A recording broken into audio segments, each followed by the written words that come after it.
as you can hear, the lawnmower's still going. I really thought he kind of took it out, though, a few minutes ago. I was like, yeah.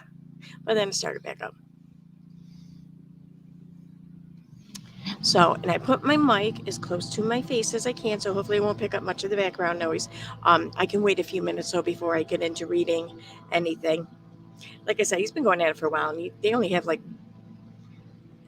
their whole property is, like, 2 lots. Like, they have a yard that's one whole lot. Like, that's it. So, it can't be long. And he's got a riding mower, so those things go really quick. But it's so nice out. I had to sit out here today. I mean, it's so nice. It's like perfect just being outside in the sun weather. It's nice light breeze, and it's just like when you get out of the sun or you have like a short sleeve shirt on, it's just crisp enough that you don't start sweating. But when you get cold, if you go just stand in the sun, then you warm right up. It's perfect. No, you did not miss anything. I started late as usual. Although tonight it wasn't really my fault. It's the lawnmower going. I was hoping to avoid it. I was actually ready at 5:56 tonight. Like, I did good.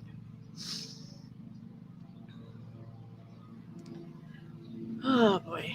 Yeah, so I've been kind of watching the Amber Heard testimony today. Like, I hadn't watched it, like, just sat down and just watched it. Like, it's been background noise or whatever for the most part this whole time.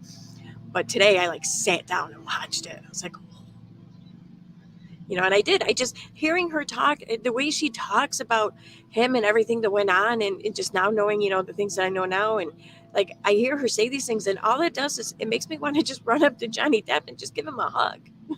It's crazy. I'm planning on being snarky. I like to be snarky. Yeah, see, it's the neighbor's fault. Thank you, John. Thank you, John. Now my son just pulled in the driveway, so at least his music isn't blasting like crazy. But of course, he pulls in with the music blasting just as the neighbor turns off the lawnmower. Oh, no, there it goes again. My bad. Just listening, grading finals. Oh, yay, that sounds like fun. Did you see my crappy memes? No, I did not see your crappy memes, Autistic Shell. Oh, by the way, if in case you can hear me, hi, Steffi.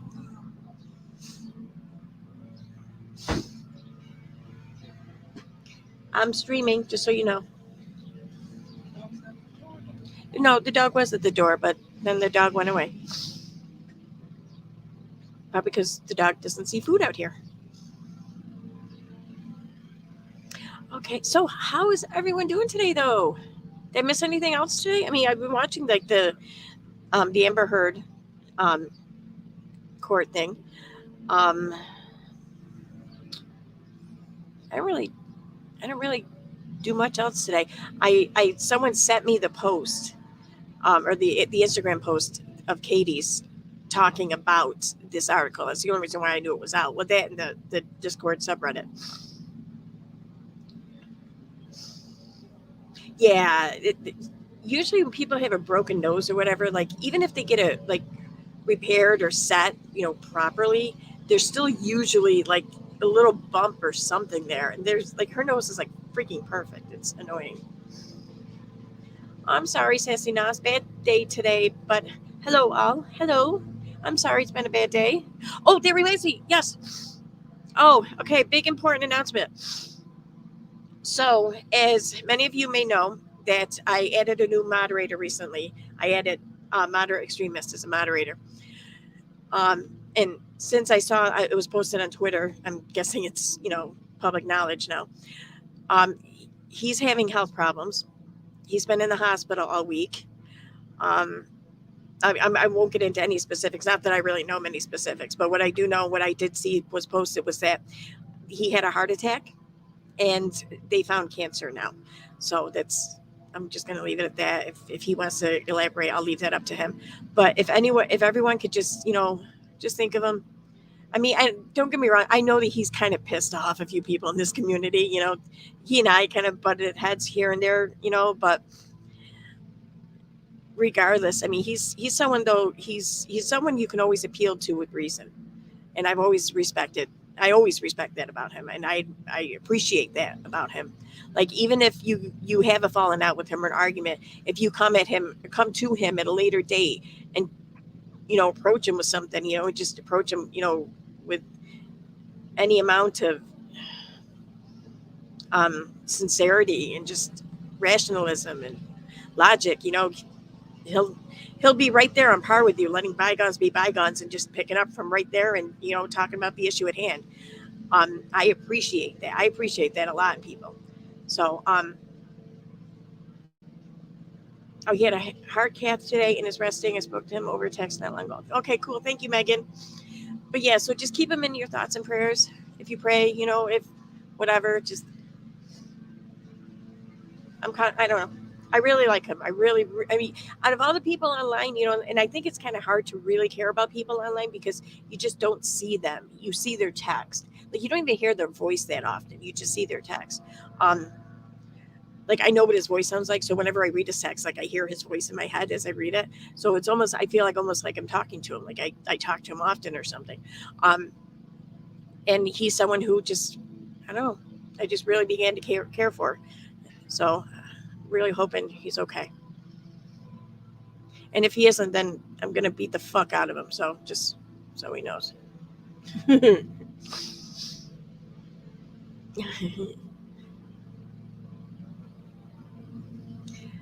So, but also too, like, if any of you are used to see him around and you don't see him around, that's why.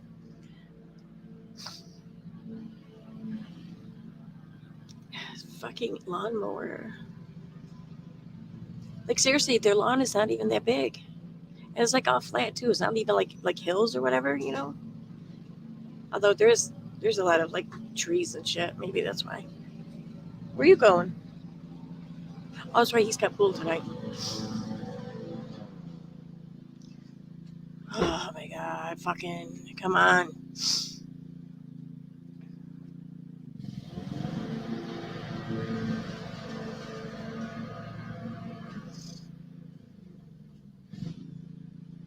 Like I said, I get that not everyone's going to really like him. I'm just telling you my experience with him. And if you are not on good terms with him, should a time come in the future where you do need to talk to him, you'll be pleasantly surprised how open he'll be. I mean, it's like that's not even just that. I know for a fact that that's not even just like a me experience with him, but it's been several times over me experience with him. But like pretty much everyone can say the same thing. So just want to let you know that.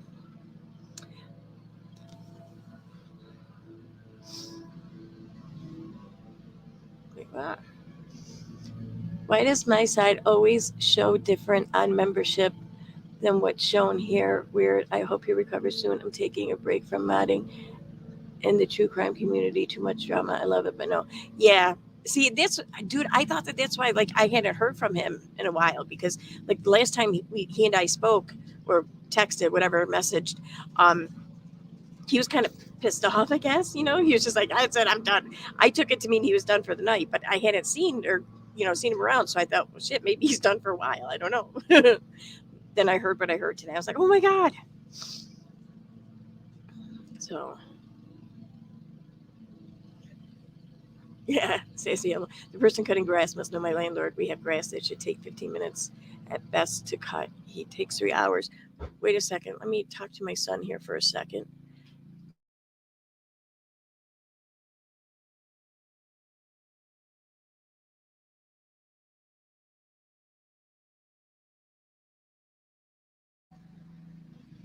My son, he plays pool and he has pool on Thursday nights, but he put the dog in the car. I'm like, I don't think that they started letting dogs play pool. Oh my God, dogs playing pool instead of poker.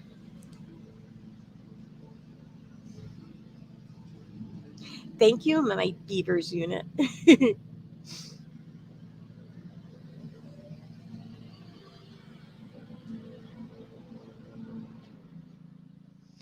How long have you had memberships? Anyone remember? You mean me? How long have I had memberships, or how long have other people been members for? I can look up I can look it up for you, Sassy Nas. Like, I can look up, I think, each member's membership or whatever. I believe I've had memberships since maybe like December 2020 or early 2021. But then this right, no, wait, they wouldn't have canceled everything, all memberships though, because like I had the 3-tiered membership, but then I got rid of the top 2 tiers and just kept the 3rd tier. So if someone was a member in the top 2 tiers, then their membership would have been canceled, and then they would have had to start it again with the 1st tier or the only tier at that point. So that might affect. I don't know. Thought you started. Well, here, let me check. I think I can check that. And hopefully by then, Dickhead across the street will be done mowing the lawn. If not, I'm just going to start reading.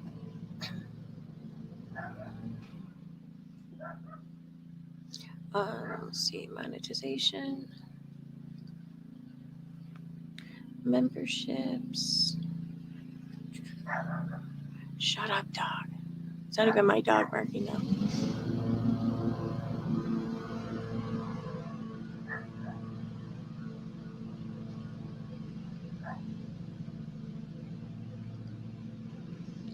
Let's see. Well, I have my longest members have been members for 15 months. So I'm guessing, and they're like I want to say like most of these, there's 3 of them at 15 months. I want to say that like they've just been members like from day one.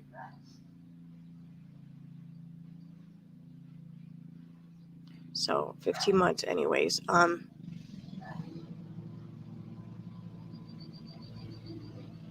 Oh, wait, that's who we're talking about, right? Oh my God, where is it? Why did that? No, God damn it, I can't see that now. Go to comments. Yeah, Sassy Nas. You are at 14 months. Yep. Yeah, it has your rejoin date, and it says total time as member, total time on level, and it says 14 months for both of them.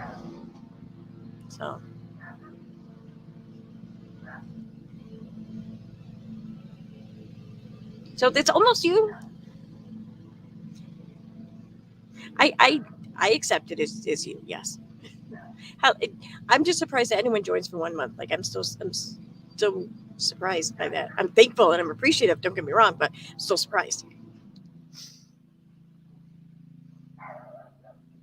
Yeah, we don't know like any of the specifics of his cancer. I mean, I don't even think he knows.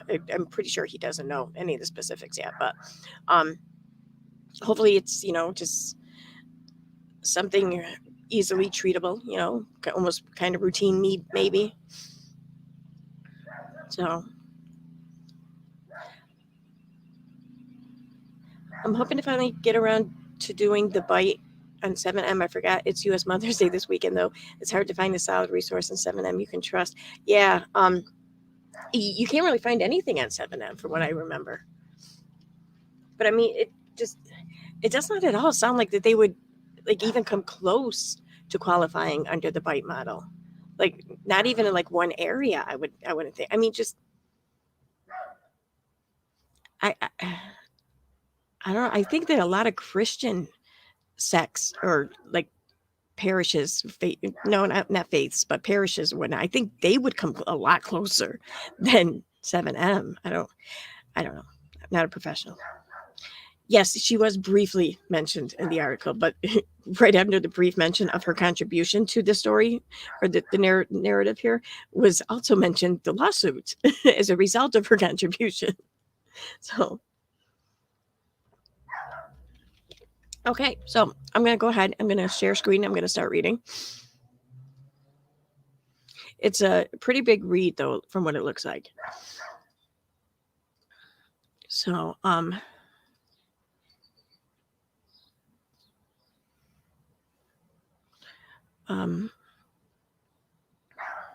my God, dog, shut up. Is that a fucking rabbit? usually, oh darn it, I thought that there's an estimated time, like 40-minute read or whatever, some shit like that. Thought that there was. Let me check here where it's featured. One great story. So yes, this is in New York Magazine, or the New York. Is it the New Yorker? No, it's New York, right? Yeah, New York Magazine.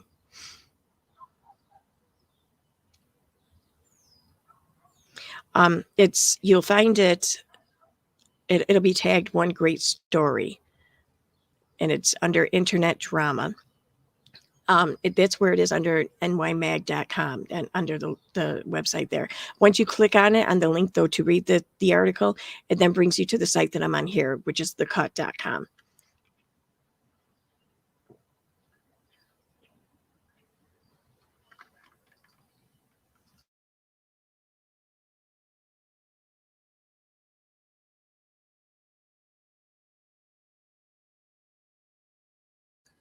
Okay. I don't want to have to stop in the middle and drink a bunch of shit or whatever. What was that? I have my own numeric values utilizing the byte, which would show how close or not to them, which is a bit different than how mostly people utilize the model. It was part of my final. Okay. Like, you're the one who knows all the things about this. I completely and totally trust your assessment. Yeah, so for those of you who don't know, dash X, I won't go into details or whatever, but they have a lot of experience when it comes to cults, and studying them and working with people from them and whatnot. So if you ever have any questions, you want some inside advice or whatever, or advice from someone who's in the know, I would highly recommend them.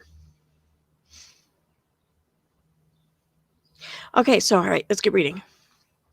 So,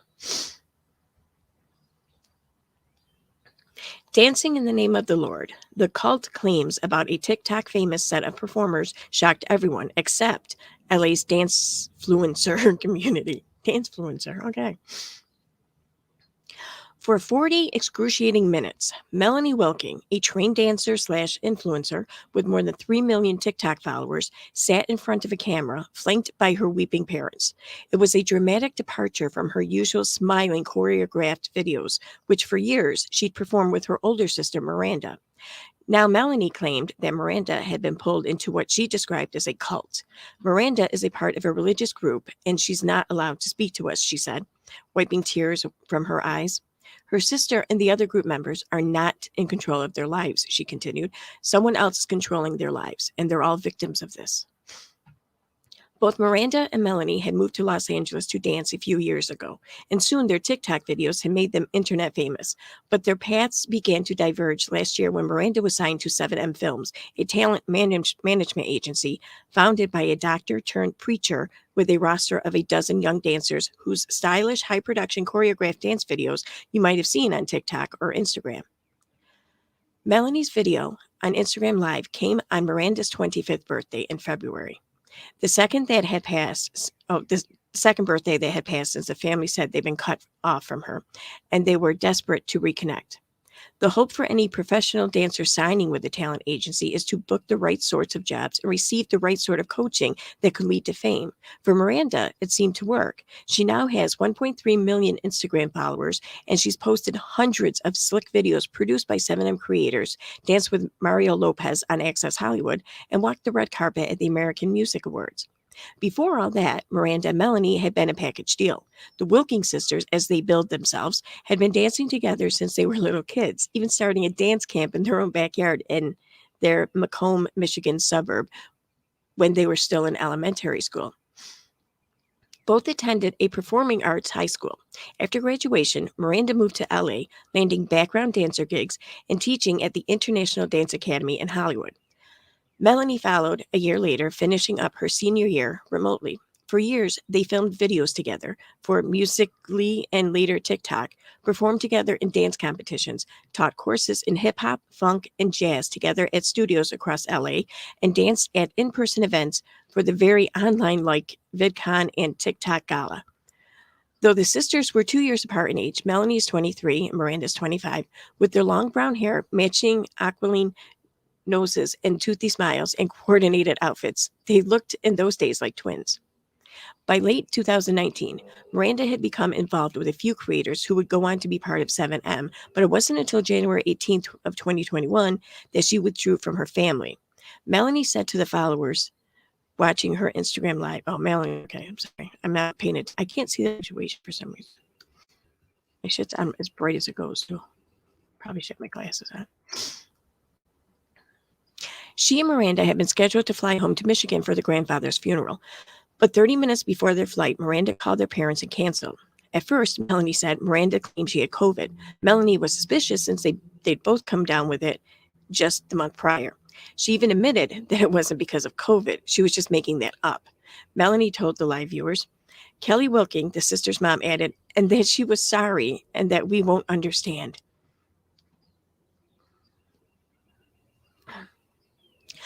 Just before the funeral, Wilking's parents, Kelly and Dean, flew to California and spoke face to face with Miranda. According to the Wilkings, Miranda was withdrawn, defensive, a different daughter than the one they knew. She eventually stormed out of the meeting. It would be the last time they saw or talked to Miranda for over a year, they said. Soon after, the Wilkings said in a live stream, Miranda cut off almost all contact with her former friends and family, even blocking her grandmother from her social media pages. She cut her hair into a blunt, chin-length bob and dyed it blonde.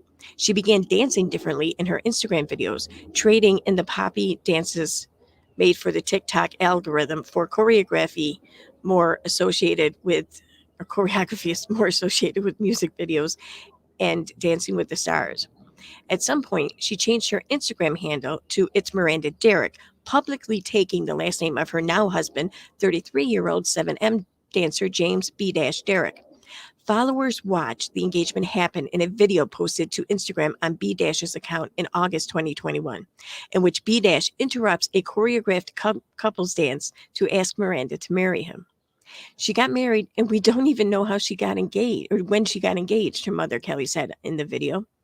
She never told us where she moved to. She ended up blocking us and changed her phone number, Kelly continued. Whatever she's involved in, it's got some kind of control over her that's making her afraid of something. Yes, there was a change, Miranda admits, but her version of events is different than her sister's. While none of the dancers of 7M nor the agency's leadership agreed to be interviewed for the story, statements were provided to the cut in mid-April by 7M's lawyers. During the pandemic, a lot of people, including myself, had time to reflect since normal life was disrupted and on pause for everyone, the statement reads. It was near the end of 2020, she says, that she started her walk with God in a serious way. I felt a spiritual shift happen inside of me, Miranda continues. I started going to Bible studies and learning about God. I know that my family and friends saw changes in me along the way because it was true, her statement reads. I was changing for the better and in love like I'd never been before. Miranda describes having asked her family for space and patience while she figured out what all this meant. I told Melanie I would love to continue doing videos with her as Wilking sisters, but I just didn't want to continue doing it as we did, the statement reads. I wanted more control over my schedule, and I wanted it to be an equal partnership rather than her controlling our business as it had been. I wanted to make time for other things, including my relationship with James, Bible studies, making music, and just having some time off to myself. A video of the Instagram Live went viral, prompting irresistible headlines about a TikToker being, quote, held hostage by a cult. A wave of friends and family of people affiliated with 7M came forward to confess that they too had noticed a change in their loved ones' demeanors. A handful of people I spoke with who described themselves as former friends of Miranda and other 7M dancers all told me a version of the same story. The bubbly, so sweet, goofball energies who know what's right, what's wrong, were now shells of themselves. These weren't the only allegations that spilled out of the Instagram Live. The wilder claims from supposed friends, friends of friends, and colleagues included the sort of life-shattering religious indoctrination you'd expect from an HBO docuseries. Here's where Katie Joy is mentioned, everyone, okay? So let me check chat. Okay, for those who maybe were using this as background noise as you were off doing something else, I'm letting you know I'm going to be reading about Katie Joy here in just a second. So right after I'm done checking chat here again. And of course, I have that closed out.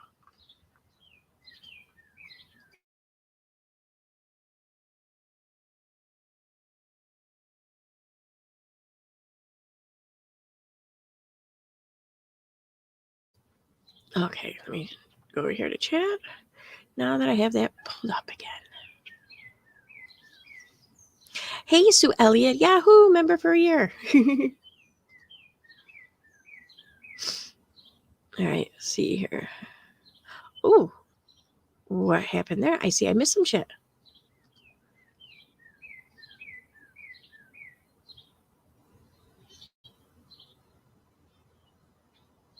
What the hell is, what did I miss here in chat? I'm so sorry, guys. I was reading. I wasn't paying attention.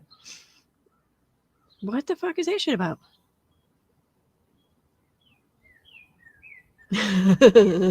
Thank you, Sassy Elmo.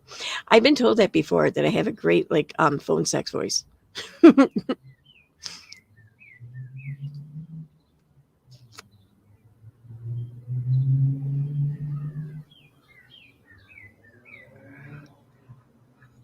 Alrighty. I'm wondering what the hell that was all about.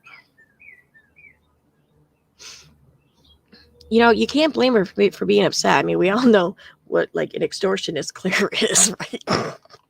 Sorry, I couldn't let it go.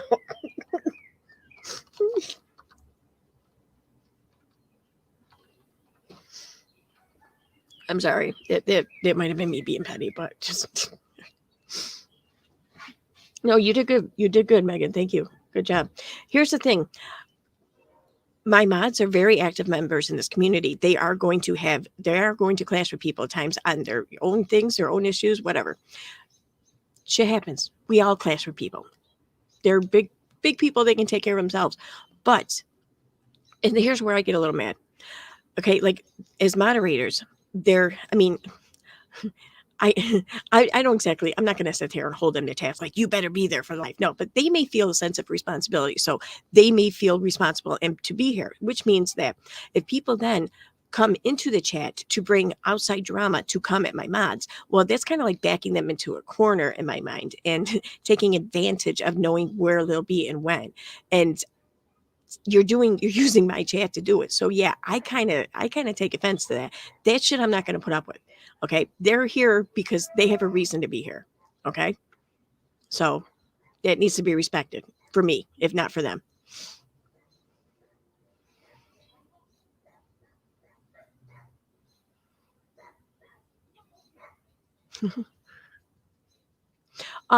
Here, I will post the member link and then I will go back to reading. As soon as where is it? Where'd it go? Okay, here it is.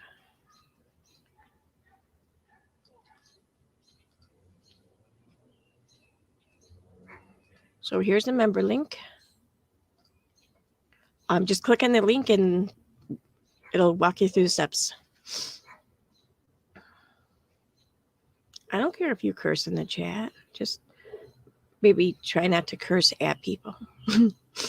Well, I mean, there's always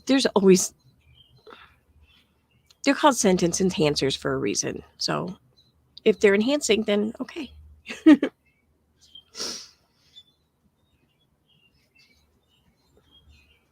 I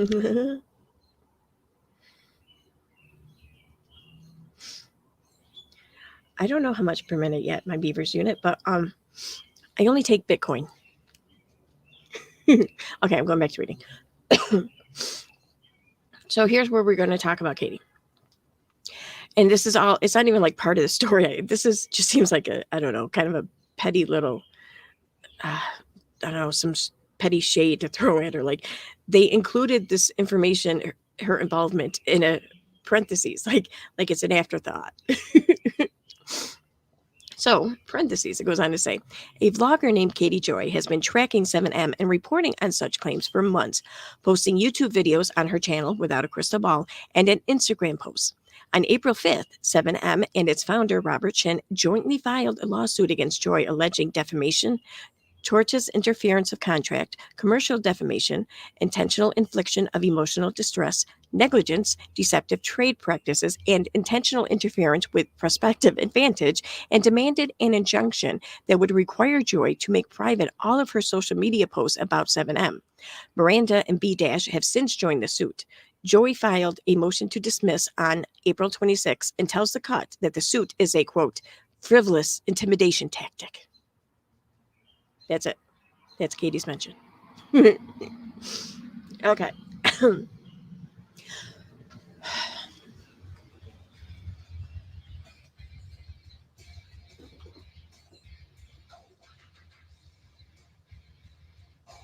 Oh shoot! No! No! No! No! No! No! No! No! No!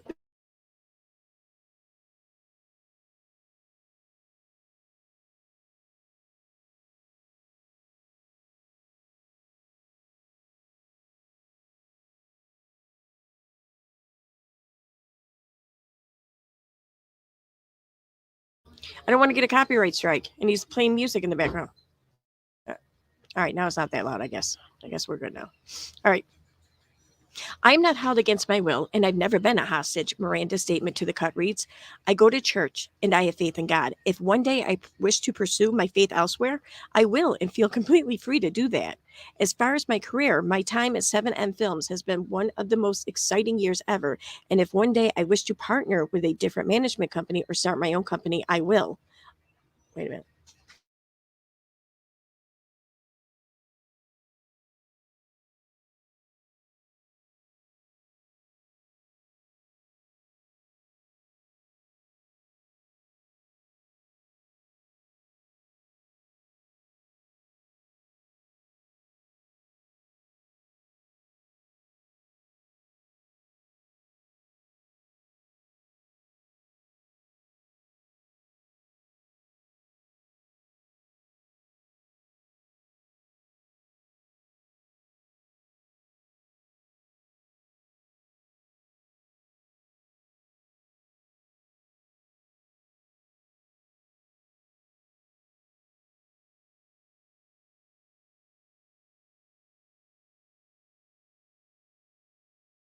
He just had to bring the dog inside, and then he's leaving.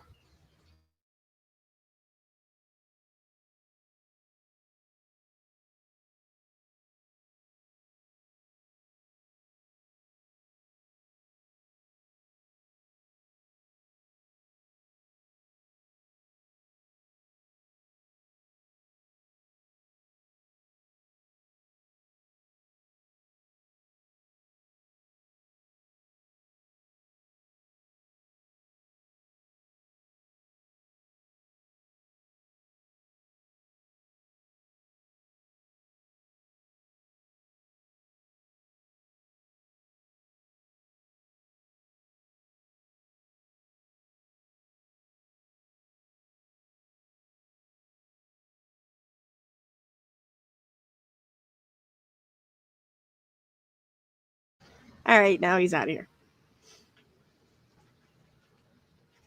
I know that was just loud enough to get one. I know it. He's like, it's the unedited version. You'll probably just get like an explicit content strike first. I'm like, no, they don't give a shit about that. You can swear and be monetized, no problem. They just care if you take money from other people. Okay.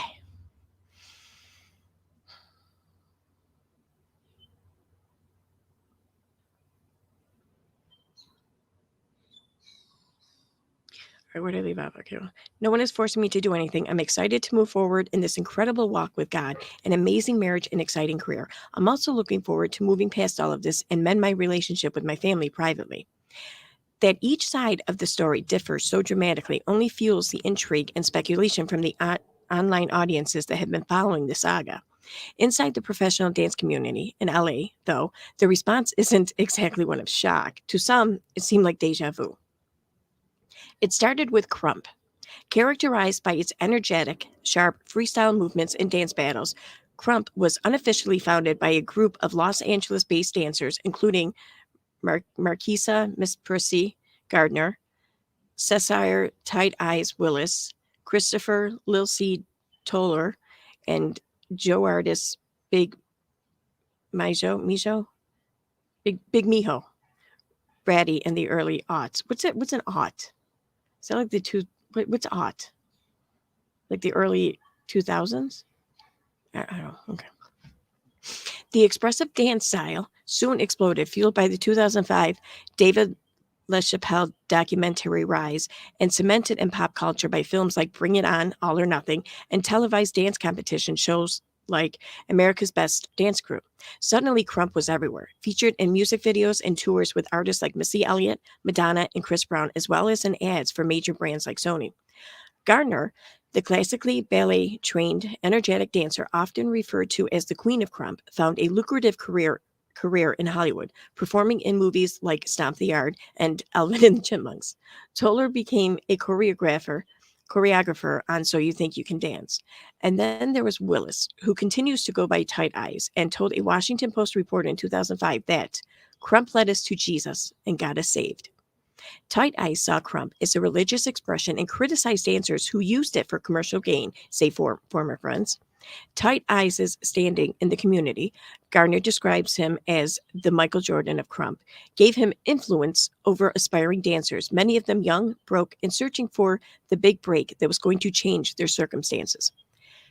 Dancing was all they had, and Tight Eyes was ready to mentor them as part of his dance family, a crew called Street Kingdom. If they joined him at services at a church in South Central named Hospitality, according to former collaborators. The church was led by a preacher named David Gurley, a former college basketball player who had served time for sexual assault before finding God. Gurley sometimes described himself as a prophet. As Tight Eyes tells it in a statement to The Cut, members of Street Kingdom were not required to attend services at Hospitality led by David Gurley. I invited all my friends and crew members to practice and dance all the time, regardless of the crew Street Kingdom.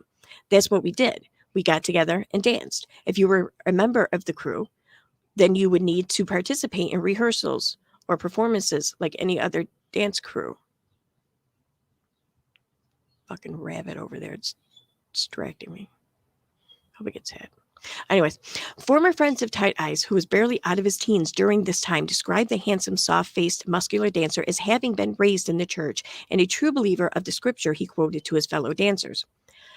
Tight Eyes subscribed to the theory that Crump was an acronym for Kingdom Radically Uplifted Mighty Praise and encouraged his dancer disciples to dedicate their talents to the church. The idea was, if you are a believer in Christ and you believe that all works that are in the entertainment business are the devil, then you followed Kingdom Radically Uplifted Mighty Praise, Garner says. Tight Eyes recalls things somewhat differently, telling The Cut, Crump is Kingdom Radically Uplifted Mighty Praise to me personally. I can't speak for other people. A belief is not something you can force on anybody. In practice, friends say, Tight Eyes in coordination with Gurley, though however intentional or not on Tight Eyes' part remains unclear, helped create an environment that some felt was rigid, prohibitive, and financially exploitative. Joey Knucklehead Turman was in his early 20s when Tight Eyes invited him to join Street Kingdom in the late aughts. Street Kingdom stood for God's kingdom outside the four walls, Turman says. Membership came with costs, Turman soon learned. They would do tithes and offerings. The pastor's right-hand man would go into his office, count the money, and he would come back out and tell him the amount. And the pastor would say, okay, this is how much we are missing, says Turman. They would be like, God said somebody is wanting to give $20, but you're trying to hold on to it. You're going to be cursed. And church literally would not go forward until we got that amount. The church's most life upending requirement for membership, at least according to Turman, might sound familiar: renouncing your non believing friends and families. It was a metaphorical process called dying, Turman says. The pastor has taken a scripture that talks about how you have to die to the flesh, saying you have to ignore and push away anything that could be a distraction. That particularly meant friends and families and friends who didn't follow the church's teachings and who saw red flags in the dancer's new religious fervor.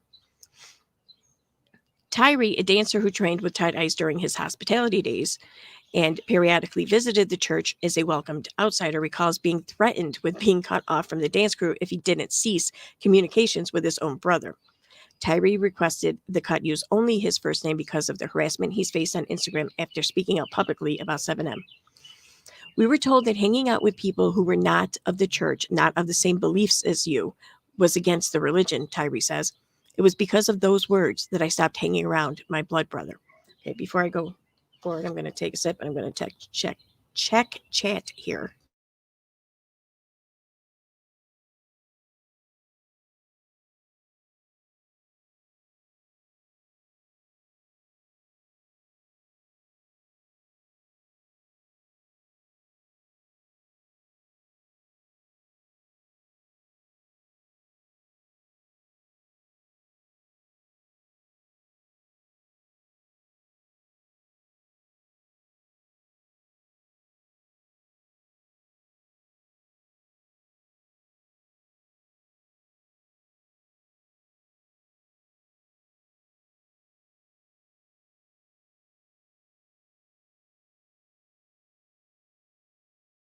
Yeah.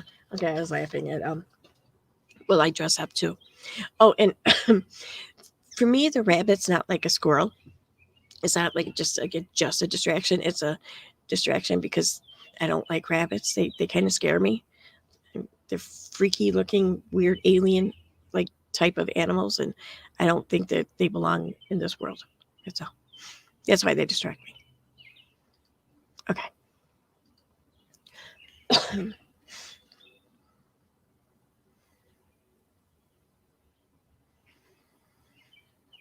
Okay, something around with my blood brother. This extended professionally too.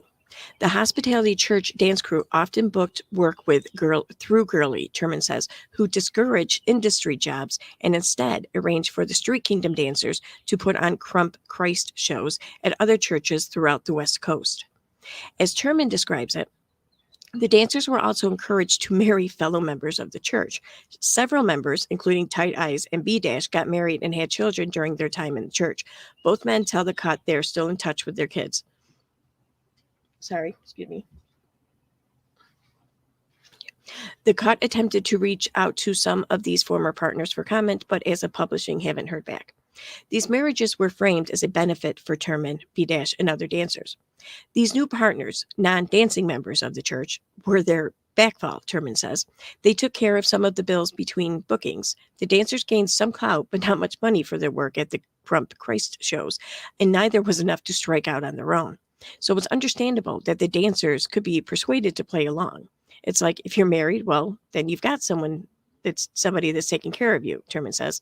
Most of them have never worked a regular job in their life. For some of them, it's like dancing is my life. This is the way I'm going to survive. This is all I have. This is all I'm good at.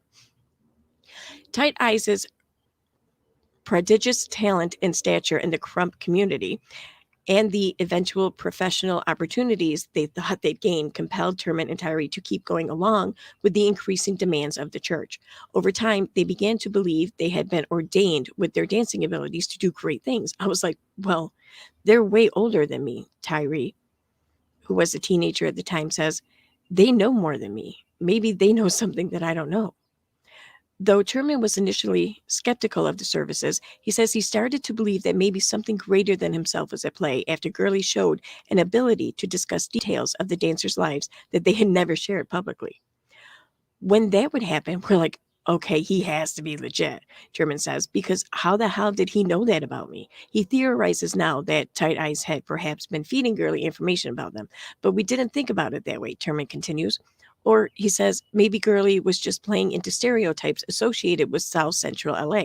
Everything he's saying is just what most people went through, Terman says. So you're in church and this guy is telling you you're hurt because your mom wasn't there. And you're like, how does he know this? If he knows about my life or things like that, then it must be real. It was in 2011, a few years after joining up with Tight Ice, that Terman began to feel like he'd been duped. While we were part of the cult, we were never allowed to do industry jobs, Terman says, but for some reason, God okayed us to go do America's Best Dance Crew. The MTV reality competition series pitted dance groups against one another for weekly battles, each one resulting in a team being eliminated. The winning crew left standing at the end of the season would take home $100,000. Gurley told the group, Terman recalls, that God had given them a pass to pursue the competition, but warned that they would have to make certain sacrifices in order to win.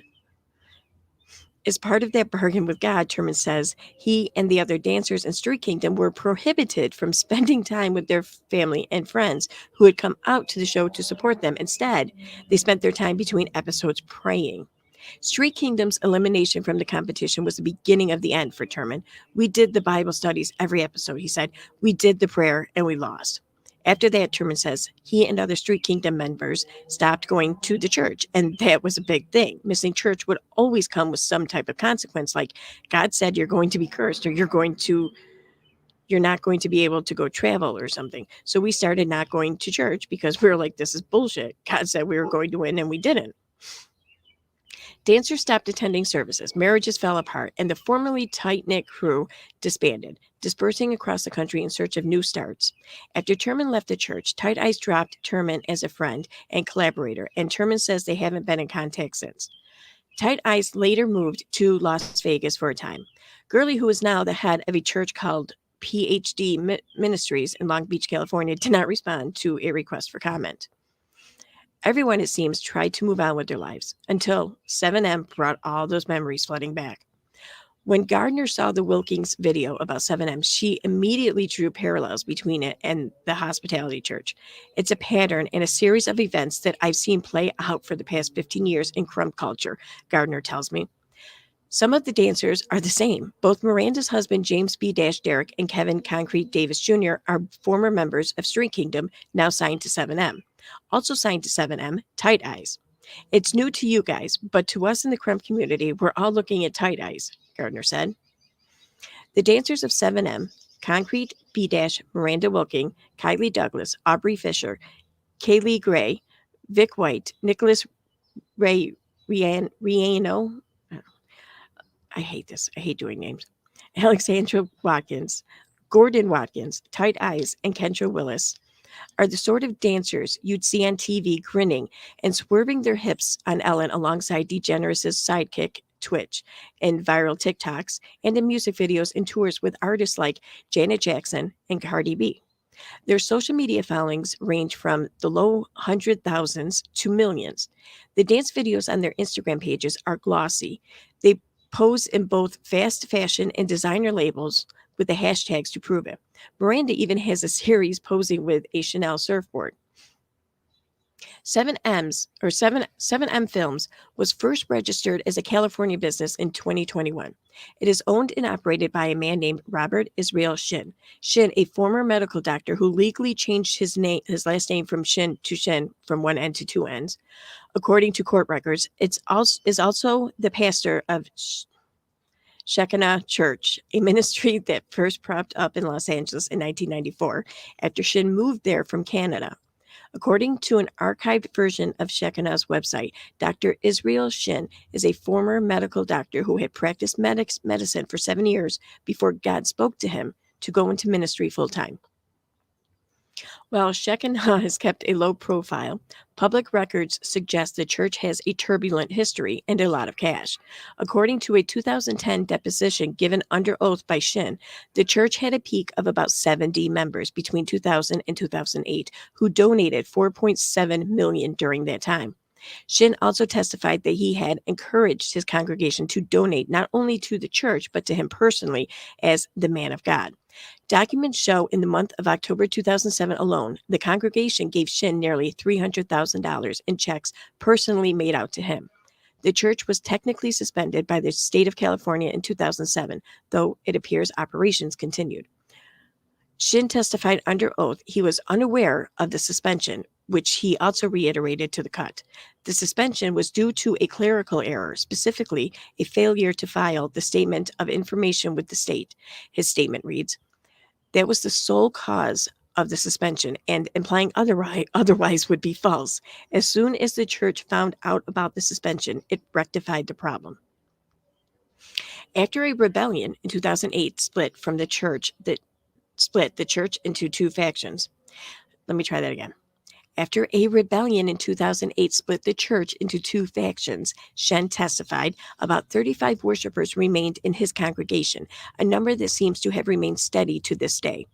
It's certainly not easy to find. The church maintains almost no online presence, and though it is registered to a nondescript condo building in Santa Ana, records submitted to the Los Angeles Department of City Planning suggest it intends to eventually operate out of a gated former school in the Sunland neighborhood. While Shin doesn't maintain an active online presence, the fit-looking 63-year-old has been photographed around LA. He lives in a $2.5 million home in Studio City, where many of the 7M dance videos appear to have been shot.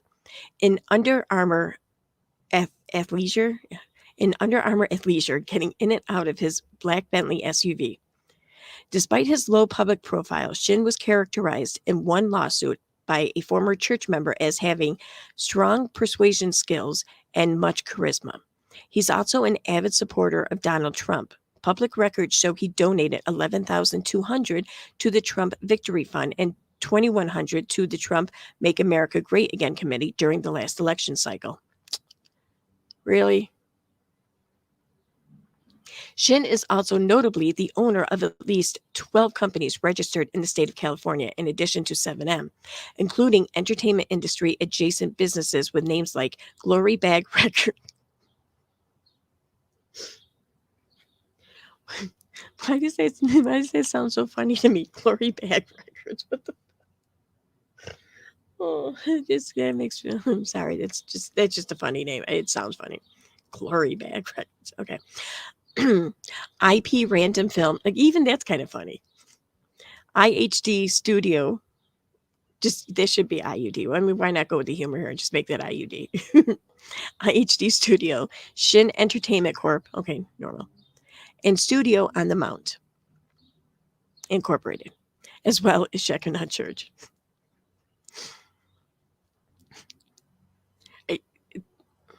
Okay. Another freaking rabbit. The 7M staff includes Shin's son, Isaiah Shin, who is the credited videographer on many of the agency's dance videos on Instagram. Shin's current wife, Hannah Shin, the registered CFO of Shekinah Church, who manages most of the dancers, an attorney named Shirley Kim, who has registered a number of Shin's companies, including 7M, and is Shin's ex. And is what? Shirley Kim is Shin's ex-wife? I didn't know that. No shit. Okay. And is Shin's ex-wife. And Daniel Joseph, the registered secretary of Shekinah Church, who also directs and produces 7M dance videos. Joseph is married to Shin's daughter, Chloe, a singer-songwriter who selects some of the music for the 7M dance videos. The Shins, along with Kim and Joseph, are also linked to a number of real estate ventures, and since deleted captions on several 7M dance videos referred videos to residential real estate listings for the luxury properties the dancers use as sets and backdrops. It turns out the Wilkings are not the first people to accuse Shin of cult-like practices. In 2009, a woman named Lydia Chung unsuccessfully sued Shin and Shekinah, alleging in court documents that the church had exerted undue influence, mind control, coercive persuasion, oppression, and other intimidating tactics, including taking over her email, passwords, and bank accounts in an effort to get her to turn over millions of dollars that Chung says were used by Shin and his family to pay for entertainment, living expenses, medical bills, and Hannah Shin's law school tuition. The judge ultimately ruled against Chung, who was found to have acted on her own free will, though the judge did note, according to court records, that the defendant's behavior was outside the norm for clergy and that the church's practices bordered on coercion.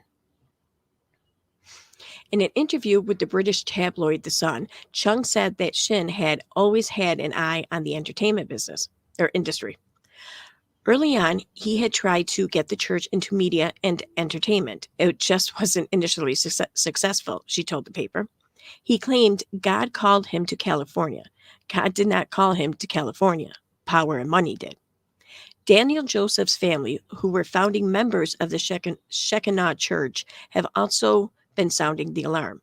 Joseph's sister, Leah Para, says her family left the church after a few years due to a disagreement with Shin about Shekinah's finances.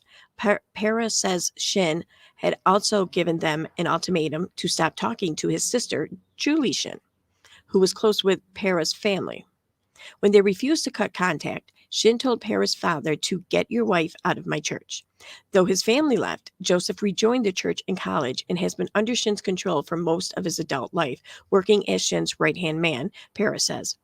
In response to these allegations, 7M's lawyers tell The Cut, Leah was only 10 years old when her family left the church for spiritual reasons. 6 months after they joined, regarding her claim that Dr. Shin demanded her family cut contact with his sister, no such demand was made. Moreover, Mr. Joseph is a grown married man who is capable of making his own decision about his life and who he would and would not like to speak to.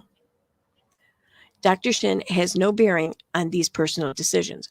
Para tells the Cut she hasn't seen or talked to her brother in years and fears Joseph could face repercussions for her speaking out. One of the Shin's businesses was the subject of another complaint, this time brought in 2011 by an employee of Alpha Plus Realty, a real estate firm. Another fucking rabbit. A real estate firm Shin owned. The employees were all members of Shekinah. The plaintiff, Jung Hee Lee alleged wage theft, claiming she was given access to just $30 a week in allowance, despite working full-time, according to a claim filed with the California Labor Commissioner. Like Chung, Lee asserted that Shekinah had total control over its members' bank accounts and that they were told their work was done in service of God. Lee was ultimately awarded $9,215 in unpaid wages and damages. As Bill Becker, the California attorney who represented Lee, tells the Cut, Alpha Plus Realty was a business cloaked as a spiritual organization, adding, a pretty bizarre entity, as I recall. Okay, taking a quick little break to check the chat. Drink my water. Wait for the fucking plane to go by. It's flying low, so I'm guessing it's just going over to Griffiths Air Force Base. Even though it's not an Air Force Base anymore. They still got planes, apparently.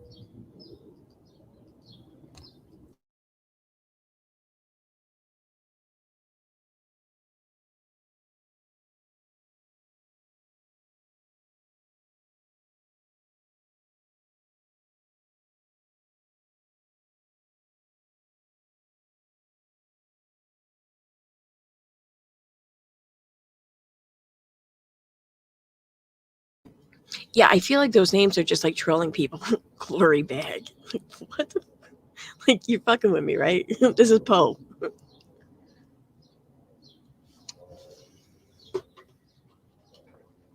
Okay. There can't be much left, right? Okay. After the collapse of hospitality, B Dash enjoyed some mild industry success, booking commercials and posting viralish dance videos on social media. In early 2019, he encountered Isaiah Shin, who had apparently worked for a well-known cinematographer named Tim Milgram. Milgram did not respond to a request for comment. B Dash says he was looking for a videographer, and as friends describe it, Isaiah had the means to produce slick cinematic videos that had previously been outside of B-Dash's performance budget. Where before his videos had been filmed on iPhones in nondescript locations, the new videos, which started in May 2019, were filmed on expensive equipment in expensive-looking homes with dramatic views. Around the time he met Isaiah, B-Dash had also begun dating Miranda Wilking, whom he had met through a mutual friend. Initially, the Wilkings welcomed the relationship. B-Dash even stayed with their family for several weeks during the early part of the pandemic. Videos the family filmed together during that time appeared to show a friendly relationship. As his involvement with the Shins increased, 7M maintains that B-Dash's only role in the company is dancer. Friends say B-Dash became someone new. His wardrobe changed from street clothing to polished suits, as did his style of dancing. Crump was out, tangos were in, and musical choices. His general demeanor was different. He was now withdrawn and disinterested in spending time with old friends. And when he did get in contact, interested only in bragging about his success. By 2020, B-Dash had become exclusively involved with the agency.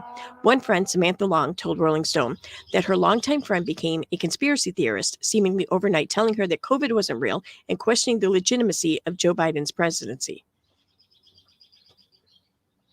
Not true. B-Dash, through 7M's lawyers, maintains to the Cut, we aren't even close like that. Oh, okay. Several sources, all of which are outside of 7M but familiar with its members, say 7M requires its clients to participate in regular Bible studies as a prerequisite for representation. The last time choreographer J. Chris Moore interacted with any 7M dancers, specifically Tight Eyes Concrete, Aubrey Fisher, and Vic White, was in December at a dance studio session. As he describes it, they were giving off weird, anointed, godly energy. Moore describes Tight Eyes saying things like, we are the anointed ones, and we only move when we're told to move. Then Moore says Tight Eyes wouldn't dance until he felt like he was told to dance from whoever or whatever higher power he believed was telling him to dance. Then he started dancing. The other 7M dancers, he remembers, said nothing. 7M maintains that the company is completely separate from Shin's Shekinah Church, and its dancers are not forced to be members. 7M does not discriminate on the basis of religion, sex, sexual orientation, or race. Still, Tight Eyes proudly admits to being a congregant in a statement, also through 7M's lawyers.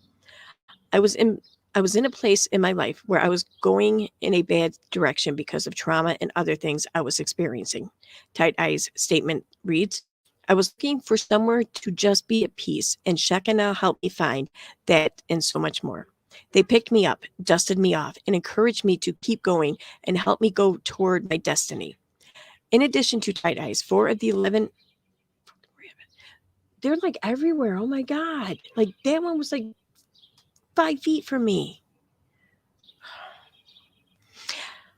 In addition to Tight Ice, 4 of the 11 other dancers that provided statements to the cut mentioned the church by name, nodding at their membership in the religious group. In response to questions from the cut, 7M's lawyers deny allegations that the agency's dancers are encouraged to cut off friends and family members who are not part of the church. The claim that 7M uses Bible study as a recruitment tactic or requirement, they say, is also false. Something perhaps everyone can agree on seems to be one of the biggest differences between Gurley's Church and Shin's 7M. 7M is getting its clients real paying jobs. Within months of joining up with 7M, the dancers started booking major gigs, including McDonald's and Toyota ads, and dancing on daytime TV. I don't know how 7M has these industry relationships, Tyree says, but I can tell you that ever since they got with them, they've blown up in a matter of 8 months. While some of those jobs pay more in exposure, commercial contracts, which can include residuals, can add up to tens of thousands of dollars. An agency negotiating that kind of contract on behalf of its talent typically takes 10 to 20% of that.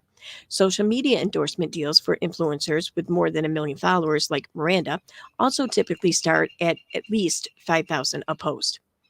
It's the success that most worries the friends and families of the 7M dancers. If they're achieving all this through their affiliation with 7M, what motivation would they ever have to leave? Though Dean and Kelly were initially mystified by Miranda's new religious pursuit, Melanie had an inkling of what was going on. She too had been invited to attend Bible study meetings. They did try to get me involved, and I did go. I did like it at first, Melanie said in the video. And then I realized there were numerous red flags that I could not ignore, and I knew that it was not something that I wanted to be involved in. Melanie said she was eventually forced out of the group after missing a service to pick up a friend at the airport. I was like, this is weird. It's going to be okay. I just can't go to one. And then I wasn't invited to the next one, she said in the Instagram live. So it's this whole mind game where, oh, I did something wrong, so now I have to give all my time. And I was like, this is not healthy and this is not normal. According to a statement provided to the media by attorneys for 7M, the false and sensational allegations about 7M stemmed directly from a dispute between 7M represented dancer Miranda Derrick and her estranged family. Despite her family's claims, Miranda is a successful businesswoman and a loving wife and daughter who cares very much about her family. It is pathetic and contemptible to try to turn her private family matters into a tawdry public scandal for clicks and clout. In another statement, 7M pointed to the fact that its roster of dancers had collectively grown their Instagram following from 3 million Instagram followers to 11 million followers in 7 months. Garner says her initial reaction to Melanie's video was, holy shit, is this happening again? Her second, with people with money? The only reason it's such a big deal this time, Garner says, is because it's now happening to a white woman. I'm just being honest. That's a white woman with numbers, and she's verified. You better give her back to her family before your whole business capes in. I shouldn't laugh at that, but it is, it's fucked up, but it's still kind of funny. Since the Instagram Live, the Wilking family has not spoken out publicly. According to one source close to the family, they are worried how their public comments might affect their chances of reconnecting with Miranda. In her statement to the cut via 7M's lawyers, Miranda expressed disappointment with the Instagram Live when they, my parents and sister, really did not respect my wishes and only did things on their terms. The statement reads, I saw a different side of them I've never seen before that was concerning to me. I was very hurt that my voice was not heard. The more they obsessed over my choices and totally going against a simple thing that I asked, wanting space, I felt the only thing I could do is distance myself from them in hopes they would see my heart in time. Her relationship with her parents, Miranda writes, is a very unique dynamic, and though I love them with all my heart, in the long term, it was not healthy, especially for me being in an adult relationship. She needed new boundaries, was all, according to Miranda. I couldn't maintain talking 3 times a day and monthly visits as an adult, and there needed to be a change. In a statement, B Dash denied the allegations, posting on his Instagram stories that began, "First of all, there's two sides to every story. This is the other side of the Wilkins family drama. It started with a white, beautiful woman moving in with a poor black man from Compton that the parents did not approve of. I get it. I was renting a room and had no car. I was a divorced man with a son. As soon as I seen the first 3 lines," Terman says, "I was like, yeah, that's not him. I know my friend, and he didn't say that crap at all." In B Dash's statement to the cut, also through 7M's lawyers, B Dash describes his first connecting with the Shins at a time when he, quote, needed help financially at the time and was in the middle of closing a really big deal that could help me with my finances. Closing this deal was something I needed help with. I got the help I needed, and that's partially how 7M was formed. His finances improved as a result, he writes. I was able to pay off my debt, fix my credit, own a car, and have my name on my house that I live in, evidence that the jobs I booked through 7M have helped my career and my life. And he maintains his walk with God began when he was 17, long before ever meeting the Shins. So when I found out that the Shins were of the same mind in their pursuit of God, I was excited to work with them on a business level. The implied allegation of racism is ridiculous, says one friend of the Wilkins. Melanie's boyfriend is also black. Oh, Melanie. Okay. I get it. As is the idea that Miranda and her family had a difficult relationship prior to or outside of her time with 7M. I've been in the business long enough to know what a stage mom looks like, or somebody that's overbearing or that's abusing their children in a way where their input is just not normal, says Dana Alexa, a dancer who has known the family for more than a decade. And knowing them and never seeing their parents behave in a way like that Miranda was in her early 20s and already living on her own in another city and dating someone that they had opened their arms to think at that point they would try to step in and be abusive to her and not let her live her own life, it doesn't add up. The 7M dancers are, of course, aware of the cult perception. Through written statements to the cut from each performer on the 7M roster, they all refute the allegations made by the Wilkins and others that they're in a coercive, controlling situation. Some 7M dancers have also openly mocked the idea that they're in a cult, posting reaction videos joking around being safe. And certainly these dancers at least look like they're part of your typical hype house, with most of their dance videos shot against the same backdrop, a generic LA home that looks like every other fancy looking LA collab house, rented or purchased for the explicit purpose of making content. By all appearances, they're your average influencers and would-be influencers who happen to dance really, really well. My career has found a new spark and I feel younger and better than I've ever felt, reads Tight Eyes' statement to the cut.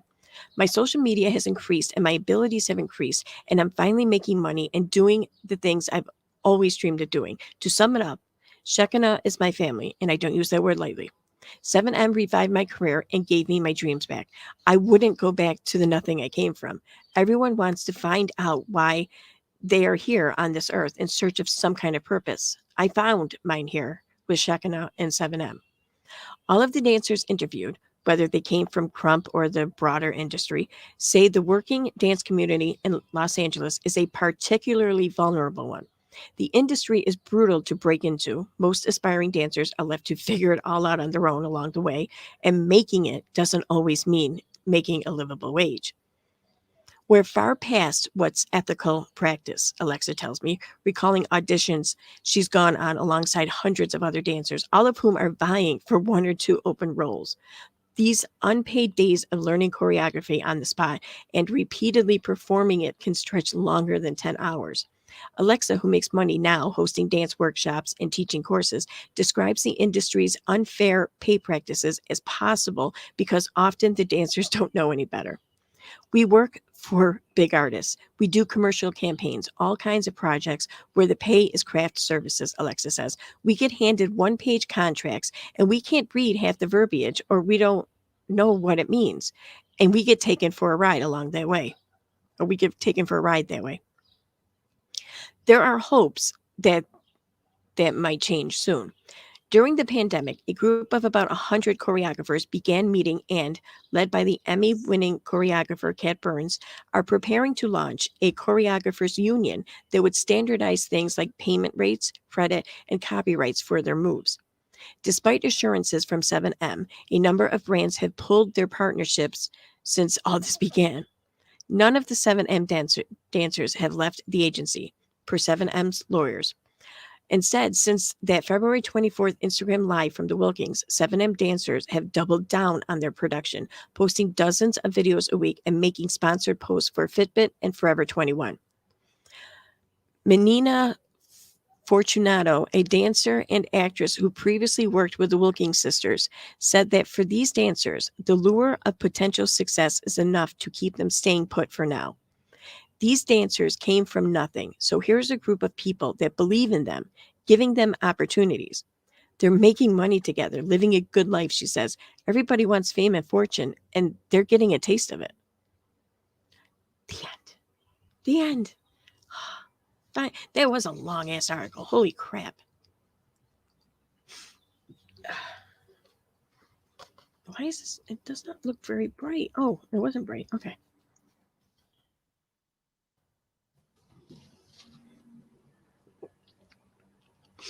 All right. So, yeah.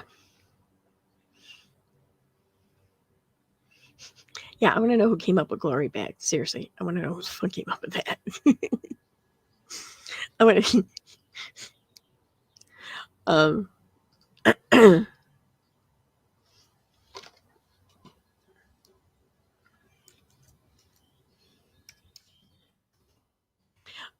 um, where is it? Where is it? Okay, so yeah. Glory Bag Records. An IP random film.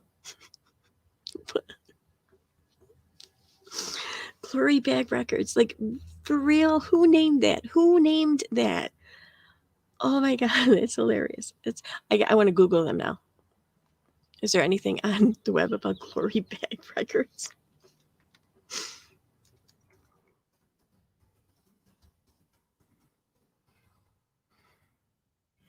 Oh, there is. Okay. It's active. It's still an active company, apparently. And then I see Glory Me Paper Bag Records. Whatever. Okay, it's Glory Bag Records. It's enough. That's hilarious. Oh my god. Hey, PJ.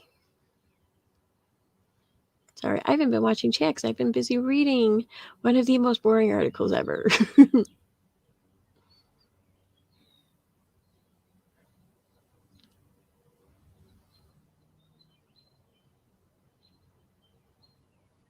Oh yeah, I'm surprised she didn't get big mad that they were referring to her as Joy, as she has made it very clear that isn't even her full name. Awake at the time. Oh god.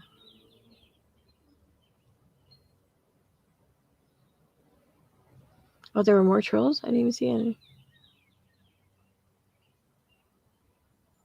Oh, y'all got them apparently.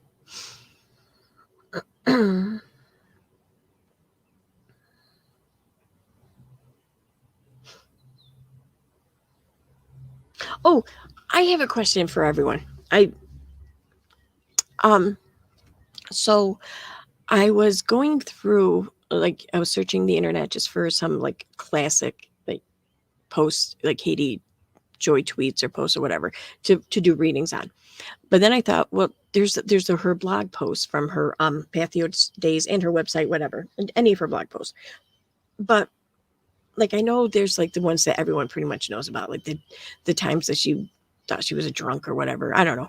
But are there any other posts that you guys think would make a good read, like a reading video? And if you know of one, let me know, and maybe I'll pick that one. Yeah, no, this article is not going to help KJ. I don't think it's going to hurt her either. You know, I mean, it's a big nothing burger, I think, really.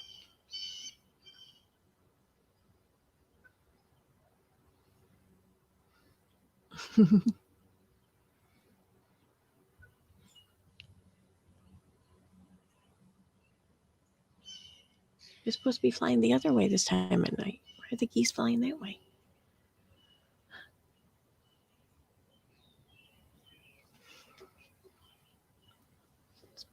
I swear, my old house like didn't have this much wildlife outside of it.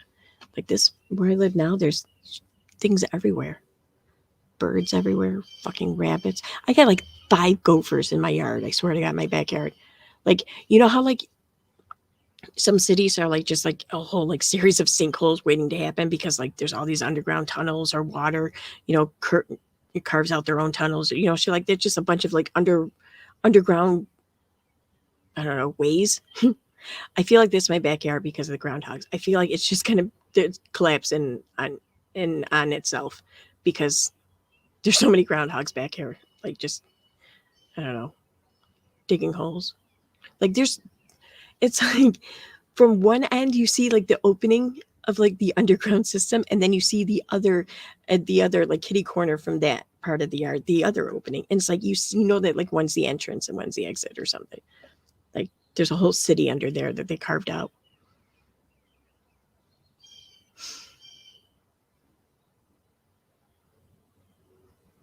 What's nutria?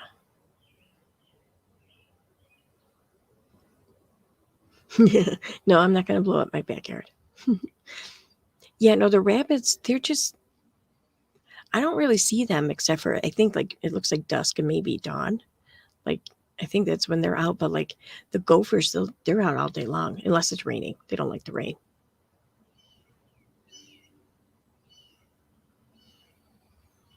Have we decided yet if the New York magazine really did prove she didn't defame anyone? Yeah, no, the magazine didn't prove anything. The magazine barely mentioned her. They basically mentioned that she's been putting posts and videos up for months about the group, and that she's been served with a lawsuit. Like that was the whole mention, and the mention was in parentheses, so it's like mentioned like as an afterthought. I don't know. They just seemed like extra petty to me, but I like it. I'm here for it. Did you know that rabbits sound like people when they scream? I believe it. Like bobcats and shit, right? Like they do that too. I believe it. I bet those are the skinwalkers. I bet the rabbits are the skinwalkers or whatever. They're massive rats, bigger than cats. I don't know if I'd rather have those than rabbits, I think. I don't know. We get some big fucking rabbits around here though too.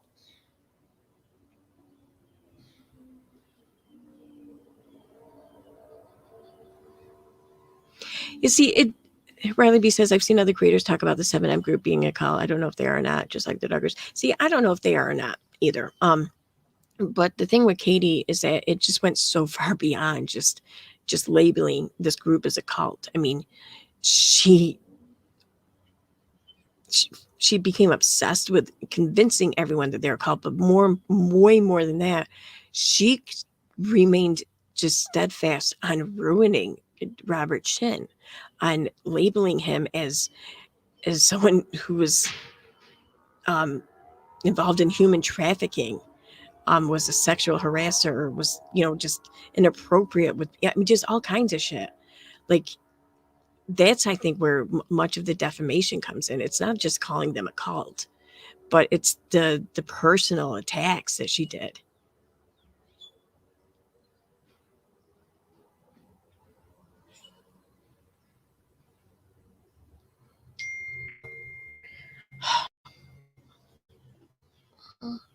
Oh wait, what was that? What? Did I miss something? Fuck yeah.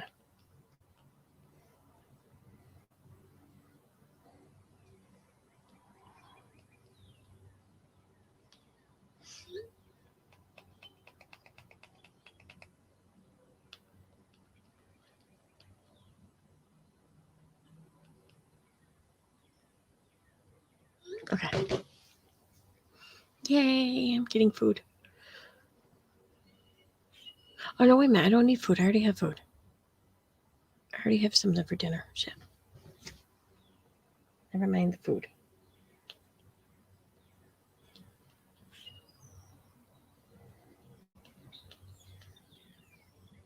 Okay.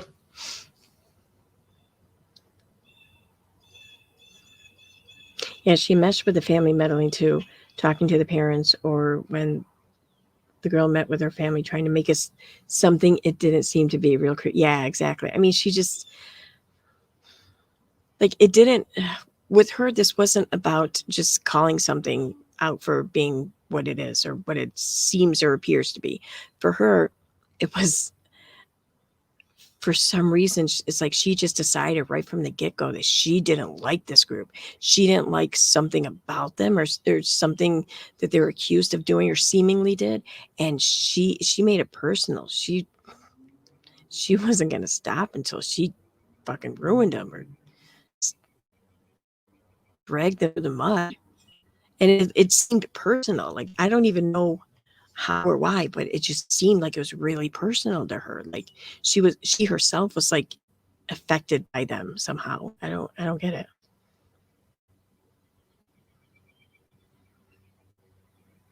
You caught a vole in a mousetrap? What's a vole? Did you mean mole? M near V? Not really.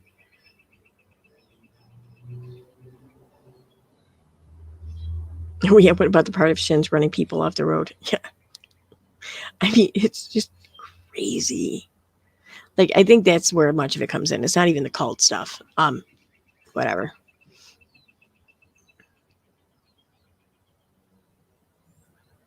But on that note, I know I've only streamed for like an hour and a half, but it is starting to get a little chilly out here and I gotta pack up and bring shit inside. So, and it's been a long day. We have owls. They're creepy little eyeless moles. What? What the fuck is an owl? What is an what? Like, I don't mind moles. Like, they're kind of cute. But an eyeless one? And if it doesn't have eyes, instead of an owl, wouldn't it be a mal? Because you'd get rid of the E for eyes instead of the M. That would make more sense, I would think, right?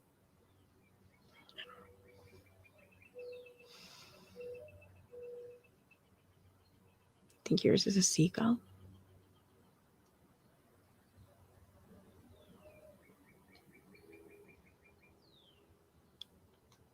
I have no idea what y'all are talking about, chat.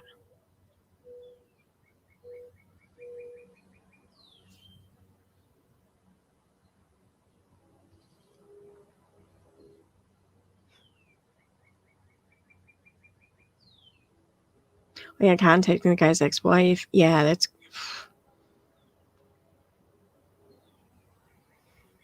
creepy, gross looking little things. Yeah, I bet. Oh, yep. Utah state bird eats diapers. Mm-hmm. Oh, seagulls is Utah's bird. I think ours is the blue jay or something. I think. I don't know. I like our crows here. Crows are cool. Like they have a personality. I like them. They're shit birds. That's why I call other Utah shit.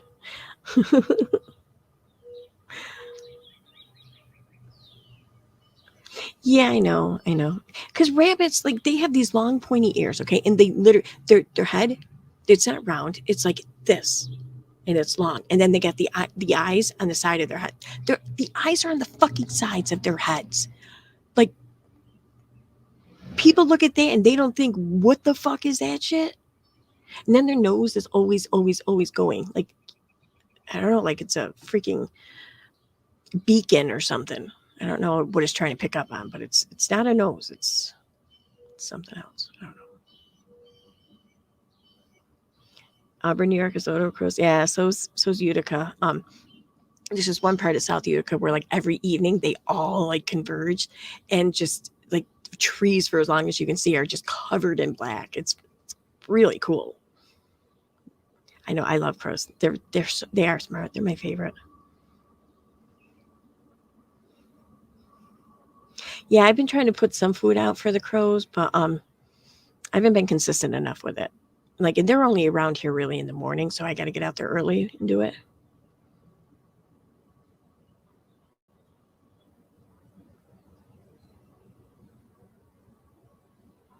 Crows are, well, then rats are pretty fucking smart and cool. No, seriously though, like crows are like, out of like all animals in the animal kingdom, like they're like the third smartest. Not the is it the third smartest? No, fourth smartest animal or something like that. Like there's the dolphin, there's octopus,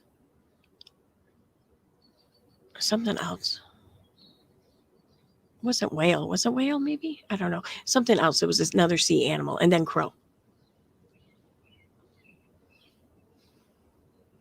Yeah, they do bite. Lena, you're right. They're just vicious little fuckers. Don't like them. That ain't cool. Are you trolling me with rabbits? Come on, autistic show.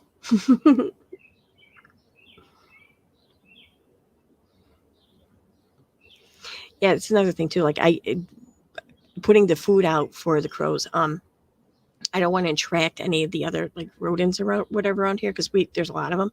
Um, I don't want to just I don't want them to get used to coming around finding food. So I have to cover the food with like anything with capsaicin on it, like anything spicy with the capsaicin stuff and peppers or whatever, because birds, especially in crows, anyways. I think all birds, but crows, anyways, they don't have the taste buds or the glands or whatever that pick up, that detect or whatever that are affected by capsaicin.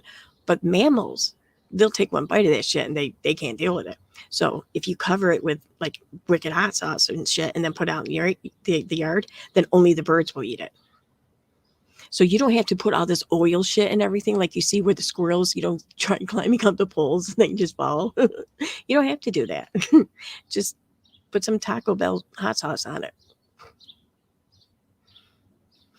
What's the difference between crows and ravens? There isn't much of a difference from what I understand.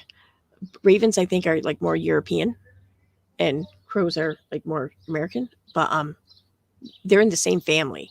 I know. I don't think that there's much difference. But okay, on that note, I am going to end the stream because I'm going to have people coming home in any minute, and I want to get inside. So, but thanks everyone for being here, and I hope that you enjoyed my reading of one of the most boring articles I think I ever read in here. So good night. I am working over the next 2 nights, but I have 2 videos ready to go out. Well, not ready. I have to edit and then put them out. So I'm hoping to get them out before work tomorrow. But other than that, I will not be live streaming again until Sunday. So good night, everyone. Thanks for being here.